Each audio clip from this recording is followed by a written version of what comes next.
Alright, so this is a mountain bike, as you can tell, and our shocks here. Let's pretend this part of your shock is your tibia, and this here is your fibula. And when you run around,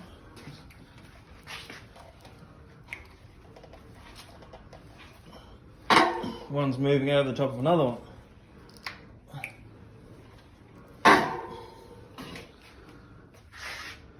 So we want the tibia to be stationary, like this piece, and the fibula to move. Not a great deal, like I'm pushing on it. Obviously, if you go for a big jump, big chunky move, but you're not going to get that with a human. Just a normal standard chair, little tiny bit of softness, but it's not much. So we are going to sort of do the opposite of what was on the mountain bike. We're going to lock our fibula in place. It's on the outside of our leg. Actually finishes here, so it doesn't actually provide any knee motion. What it does is if I move my ankle like such, the fibula moves. It goes up and down just like the shock we were looking at before. So we're going to hold the tibia, or the fibula in place by placing it onto a chair, like such. And then we're going to move the tibia, the big chunky bone, the bone that actually pivots at your knee joint. So we're going to apply some pressure. I'm going to lean on this end here so that it really pushes down onto the chair and locks the fibula in place. And then I'm going to try to move it.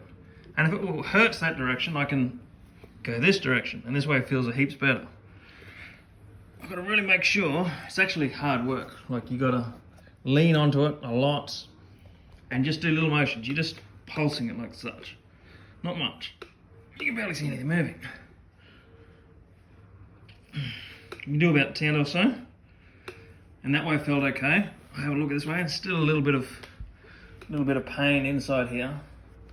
So I can do a few more that way.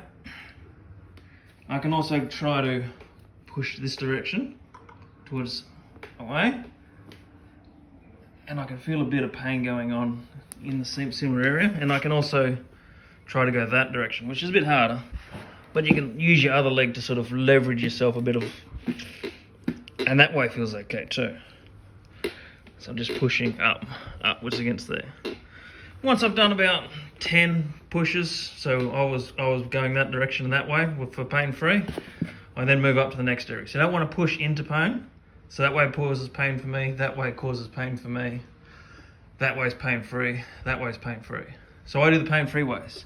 But now I've gone to another spot, I got to check all 4 directions again. Tiny bit of pain, not as much as before when I go that way. That way was also pain before, but when I go this way, let's have a look. Nothing. I don't really notice anything. Let's go the other way. Pushing up. Again, that's pain-free, so I can do about 10 or so pushes.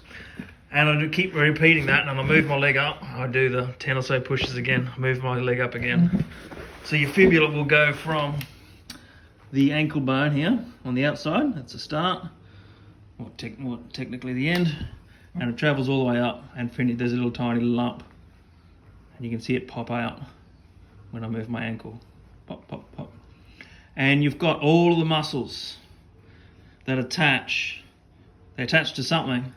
Some of them attach to your humeral head, and some will attach to both fibula and your tibia.